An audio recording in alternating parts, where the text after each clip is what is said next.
Welcome to the Prepped and Polished podcast, the podcast that empowers you to take control of your education, featuring weekly interviews with influencers in the world of education, as well as tutoring tips, lessons, and updates. And now, here's your host, Alexis Avila. And welcome back to the Prepped and Polished podcast. This is your host, Alexis Avila. And today on episode 202, I'm going to be speaking to Chris Buck, a mental conditioning coach, author, and president and founder of Christian Buck Consulting, and creator of the Sport of School Academy. As a human performance consultant and team culture expert, Coach Buck works with sports programs to implement individual and team-specific mental conditioning programs. His clients include Brown University's 2016 men's lacrosse NCAA Final Four team, and Arizona State's All-Star Girls Lacrosse team, and golfers from the PGA Canada Tour. He's the author of Thinking Inside the Crease, The Mental Secrets to Becoming a Dominant Lacrosse Goalie, which was ranked #1 on Amazon and Lacrosse Books. Coach Buck holds a master's in exercise and sports psychology. And on today's episode, Chris talks about the 10 things students can do to dramatically improve their performance in school. And for another related episode, check out 5 Ways to Get an A in School. That was episode 117. Let's get to today's episode. It's a great episode, and you're going to learn a lot, so take some notes. Chris, thanks for coming on the Prepped and Polished podcast. How you doing today? I'm doing great. Thanks so much for having me. Great. So can you start off by telling our audience about your background and how you became a mental conditioning coach and author and president and founder of Christian Buck Consulting? Yeah, so I, after college, after flirting around with a couple of careers briefly, I was on Wall Street for about 11 years. After that, realized that it really wasn't congruent with what I wanted to do, and sort of post 9/11 decided to take a look at what I really wanted to do. And it took about a year to figure out that, all these things that I had sort of narrowed down to what I like, ultimately got me to sports psychology. So, I could be outside, I could work with athletes, I could help people, I could give back. I wanted to put a smile on people's faces, let them perform. I was a goalie and a drummer, so I was always a background guy, and I was okay with that. And then I got my master's in sports psychology and started coaching again after that. And along the way, I was recognizing some athletes that were getting recruited were having the same problems that I was having in high school, where my grades just weren't what I needed to be in order to get recruited to the programs that were recruiting me. And so I raised them up. I went from a 2.8 to a 3.8, and I knew that I could do it. I didn't get smarter. I just tried for the first time. And so I took what I learned in sports psychology and applied that to academics. So for the last 10 years, I've been working with student athletes and students one-on-one to improve their grades by using what we learned in sports. That's awesome. And tell us about your firm, ChristianBuckConsulting.com, and the types of services you provide to students. Yeah, so it all falls under the mental conditioning category or concepts, and it's going to be either individual based, so it'll be one-on-one with student athletes, with students, with business professionals, always with sort of that athletic approach. I think, you don't have to be a Navy SEAL to understand leadership and commitment and teamwork, just as, you don't have to necessarily play sports to understand the value that sports, the things that we can learn in that. So there's the one-on-one individual counseling. I also work with teams. I worked with college teams a lot lately, and high school teams, and helping them focus on what they need to focus on. Every team is different, and that's one of my approaches, is that you can't use one overall concept. It has to be unique to that team and that individual. And then what are the interventions we have to put in order to make them at least think better, and then in turn obviously play better. And then helping people in their career, in their profession, doing the same type of stuff, setting goals and having a personal vision, getting through fear, whatever it happens to be. So it's sort of an overall all-encompassing mental conditioning practice. So that is, what I do on a everyday basis. And do you work with kids, in your own state, or can you work remotely? Remotely, mostly. I've Mostly. worked with kids I'm now in Charleston, South Carolina. I was in Connecticut for a long time, and I had clients in Colorado and Canada, Massachusetts, all over the place, and even some of the local kids find it easier just to Skype and have their own. I try to make it as independent as possible so that they have their own process. They can be independent in how they even set up those meetings. Awesome. That's great to hear. Let's get right into your tips today. I want to really hear about ways in which kids can dominate the classroom. You start off by talking about the importance of sitting in the front row. Why is that helpful? Well, I think there's the obvious answer that, you need to pay attention more. You're right next to the teacher. You're not allowed, but you don't have as much room to fool around or to chit chat or pass notes or whatever happens to be. But it's a bigger thing than that. And the way I liken that, and usually it's on the first day of school, but when you're picking your seat for the first time, is there's a split second where you can decide, am I going to go to the back with my friends, or am I going to choose to sit up front? And that choice is what I will praise. It's not so much that they sat in front because I told them to, but because they chose to do it. Because one of the things I say about improving academic performance is it's easy to decide it. It's much harder to commit to it. So if you know that potentially you're going to be sitting in the front of the class for the whole year or whole semester, that you are making that choice to put academics first. And that is a catalyst to long-term success. That choice, that mindset, rather than just do it because it's a good idea. Wow, that's awesome. You also talk about the importance of writing down test dates as soon as you know them in your weekly online planner. Yeah. And the reason why I came up with that is, and maybe, it was a long time ago, but I do remember walking in on a Monday and sitting down in class and the teacher saying, okay, let's get ready for the test. And I'm like, what? Like, I forget about it. And that's okay. It sort of happens. But one of the things that I really suggest to do is to write down, let's say you learn on Monday that you're going to have a test the following Monday. So you have a week to prepare. Well, if you write down on Thursday to study for that test, and you write it right away so you don't forget about it, but you say, Thursday night, I'm going to at least review for that test, whatever, let's say it's math. And the reason why that's so important is and then you also write down on Sunday, study for test on Monday. Because what happens is when we have a daily planner, when we used to have it, and even in Google Calendar, you don't see the Monday. So if it's there on Sunday, you at least see it, right? And the reason why I do that is if you at least review what the material is on Thursday, you can ask questions on Friday. Because what most people do, or when we have average grades, okay, I'm going to study the night before. That happens to be a Sunday. You have no idea what to do in a particular part of that test, and you have no way to get the answers. I mean, you can call friends, or you can maybe go online and try to find that out, but you can't ask the teacher directly. And so that's why I try to put that in, that all these dominoes are going to start to fall starting on Thursday night. That is an awesome tip. You also talk about it's really important to get 100% on your first quiz, test, or homework assignment for each class. Why do you have to get the 100%? Now, you don't have to get 100, but you should try to get 100, right? Try to get 100. Right. And the reason is that if you say, okay, I'm going to get 100 on this test, like literally, I'm not going to go to sleep until I get 100 on this thing. You have put yourself in a position to work as hard as you can so that you know when you're taking the test and when you get 100 or close to it. And it has to be honest, right? You can't just say, oh, I studied for 2 hours. And even though you really just studied for half an hour, but you're on YouTube for the other hour and a half.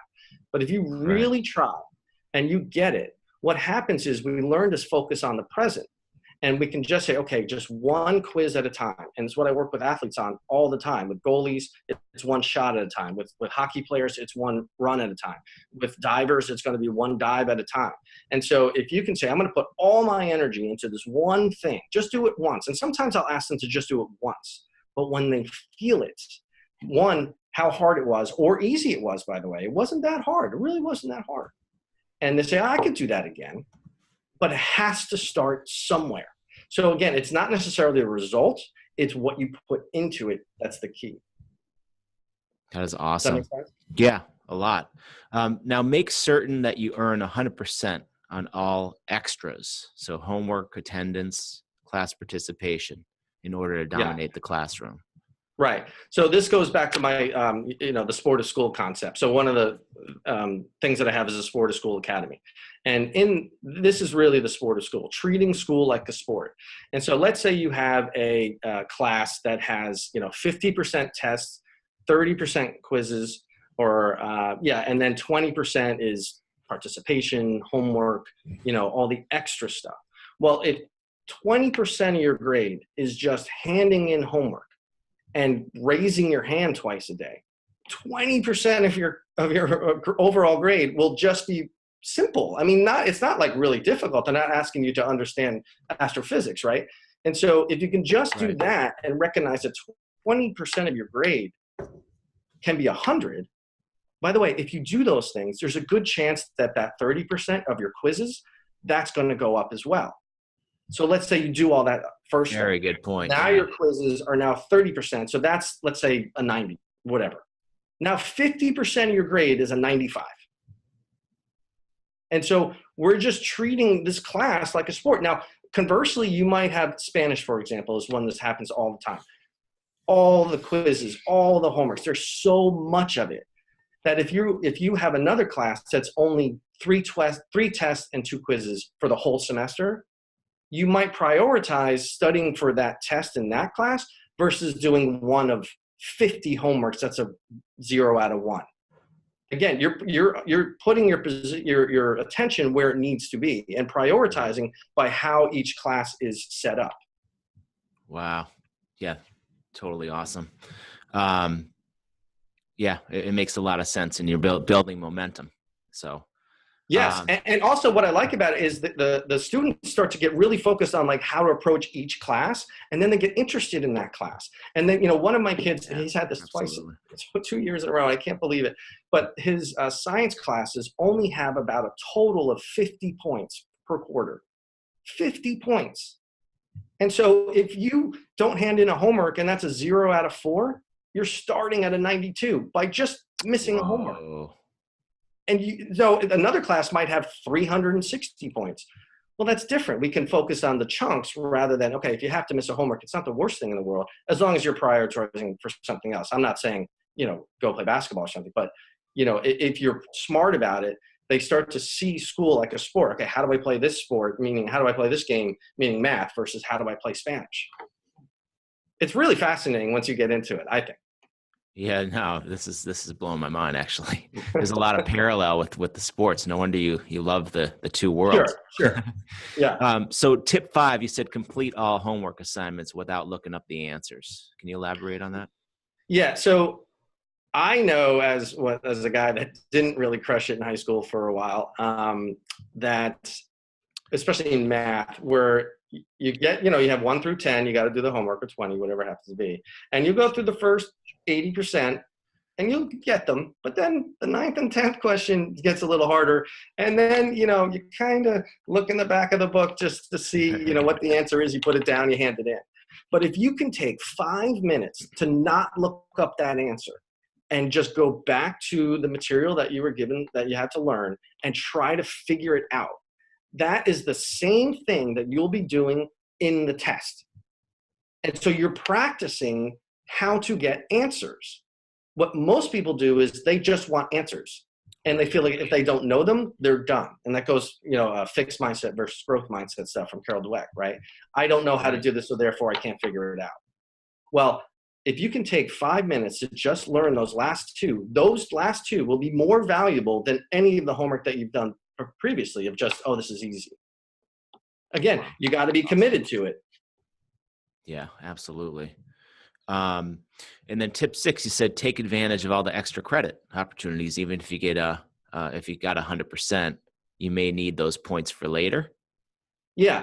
So let's say, for example, you got, let's say you got 100 on test, which it's hard to do, but let's say you did. And the teacher says, okay, everyone needs to go watch this video or go to this thing, or usually it's relatively easy. It's not, it might be a little time consuming, but it's not difficult. And so if you get the extra 10 points, let's say, now your average to start is 110. So if you got a 90 on the next test, you're averaging 100. That's a 4.5. I mean, that's real deal. So that, even if you got an 80, which wouldn't be very good, if you're trying to get, higher upgrades. And by the way, this could happen if you have a 70 average or whatever it happens to be, but you can bump up your test average by 10 points. That's a huge advantage. What happens most of the time is, oh, well, I got a 92, so I'm not worried about it. That's usually, I'm good with that. But if you really want to dominate, get the extra 10 points. That's usually relatively easy. Yeah, and go for the A+. 92 is an A-. So just exactly right. Yes, and then you can use that later on in case you don't do so well. Like papers are very difficult to do well on because the teacher can give you whatever they want. So it's more subjective than, let's say, a math test, for example. And so you can use, let's say you get an 85 on a paper, but you can take the 10 points you got, add that to your 85. Now you got a 95. It's a game changer. Yeah. Yeah. All right. So now this next tip, I definitely need some clarification. So you say to challenge a classmate to a contest of who can receive better grades in that class. That's pretty cool. Yeah. Again, it goes back to a little bit of a competitive nature, but also I learned that actually when I did this in high school. So when I went from a 2.8 to a 3.8, and when I had a 3.8, I was in my math class, and my one of my good friends was to my left, went to Harvard. My girlfriend at the time went to Bucknell.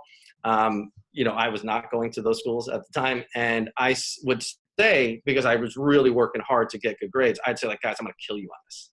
And they're like, oh, whatever, I'm going to beat you. And when you're home studying, you're thinking, like, I really want to win, and yeah, inevitably I'd get a 96. Pillsbury would get a 98, and my girlfriend would always get 100. So, like, but it was this fun camaraderie. You got to pick the right people to challenge. But that stuck with me, that it was more energetic and more than just, okay, I need to get good grades. It was more fun, really, to tell you the truth.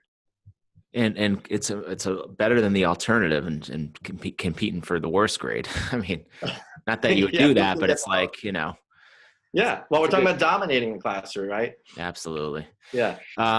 Tip 8, get to know your teacher. Why is that important? Well, I think there's a couple things. One, there's just a natural, relationship where, if you can build a relationship and they understand where you're coming from, then I think later on, if you need help, if this happens a lot, let's say you get an 89.4 at the end of the quarter, where an 89.5 gets you an A- versus a B+, which is a 3.3 versus a 3.7, which is a big jump. And you're talking about 0.1 in the percentage wise, but if you're on a 4.0 scale, it's a big jump. So if they know you and respect you, you might be able to say, hey, can I do an extra point, an extra credit thing for that 1/10 of a point, right? But more importantly is to recognize that they are people, and they are people that chose to help. That's really why they chose to be teachers. I mean, to help you, a student. And so if you say, okay, well, they're here to help me. Now, look, sometimes I know it's a little more difficult, but most often I'll hear, oh, well, the teacher hates me, or they'll have some sort of excuse, this self-limitation that I can't do it. But if you get to know them and you're more than just, student 17, you can ask questions, you can meet with them, and it's really, really valuable, again, if you're trying to dominate, if you're trying to get to that next level. Yeah, that's huge, because teachers, I mean, they don't want a problem in the class, they want to, Yep. They're people too. I really like how you kind of dive into the psychology there. Tip 9, study prior to the night before the test. Yeah, this one is pretty common for the average, a student. But what most kids don't understand, and this is one of the examples that I use all the time, is if you're just cramming for a test, what you're really doing is you're trying to recognize the answers rather than really understand the answers. AP history is one that you see this a lot, where you can't just know the dates. You have to understand what it is. Mm-hmm. And so if you can study 3 nights before, 4 nights before, and by the way, not a lot. So one of the things I suggest doing is, let's say you have, you start a new chapter or whatever happens to be, a new subject, and you do the notes for that day or the worksheet, whatever happens to be. That night before you go through homework, you look through those notes. The second night, you're going to have homework, let's say again. You go back to the first day, review those notes, and then review the second day. And you do that for each day. So on the 5th day, you go back to the first day and the second day and the third day. And so when you go to study, it's not foreign to you where it's, 10 days ago I did this, but I don't remember it, and you have to cram. You can quickly recognize your notes because you've been doing it for the last week. And so it's not that you have to jam it in, but more of like you just start to understand it, you can talk about it, and it's more learning rather than just regurgitating information on the test. Yeah, I completely agree with that. So it goes into the long-term memory over the course of time. Exactly right. Yep. And your final tip for dominating the classroom, love this tip, for labs, find the best partner, not necessarily your best friend. Yeah. And That's keeping it real. Yeah, right. And by the way, your friend might be the best partner. And I know I could not have gone through chemistry without Carrie Devine. Like I know that for a fact. She was really good at chemistry. And I think that that's one of those things where if you're smart and you're thinking about, okay, what's my long-term success? I want to be with people that can help me. Now, by the way, that doesn't mean do the work. That's a lot of people make that mistake. Yeah. Because that's just not a good approach to life, right?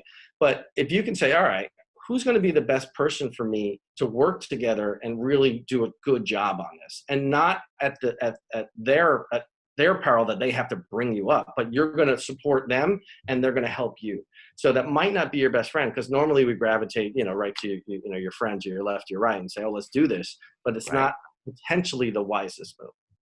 Yeah, really good point there. Don't just try to get answers again and not learn. So, right, that's exactly right. Yeah. Now, what can parents do to help their students dominate the classroom? Do they have a role in this, or are they hands off? Well, no, they're certainly not hands off. I think the key is in all of these things. It's my job is to get students to want it, right? And if we can not push them to do it, because that's one of the things that I know that works or doesn't work, is we want them to get good grades. So therefore we say, you must get good grades. So we know trying to get them to take out the garbage or make their bed doesn't work. I mean, they're not happy about it. So if we can support them and say, look, here are some ideas that you can choose to do. And that's the key. You choose. Now, it might take some time and you have to figure it out, and it's, every kid is different. So what is that one thing that's going to trigger their student to say, okay, I want that? And one of the suggestions I have, especially like freshman year, maybe even 8th grade, but it depends on the person.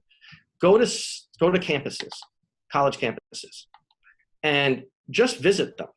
The ones that stick out of my mind are UVA and Georgetown. You can go BC, Stanford has a whole nother world, but this is how difficult it is to get into. But to just go to those campuses and say, look, this is here.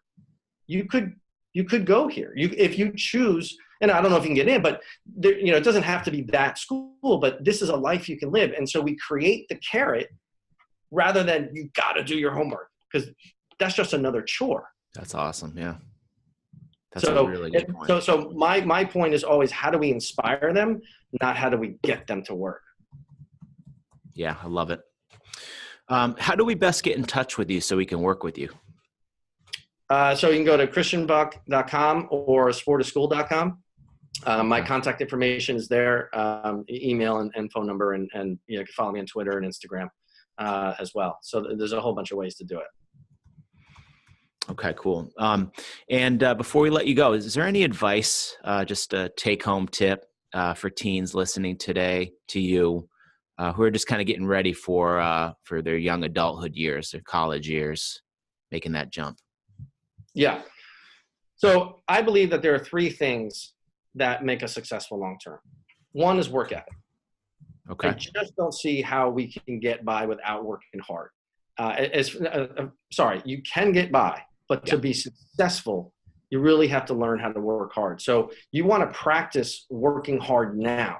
It doesn't just happen one day. Okay. One of my kids had said to me, "Oh, when I get my first job, I'll work hard." I'm like, "You're lazy."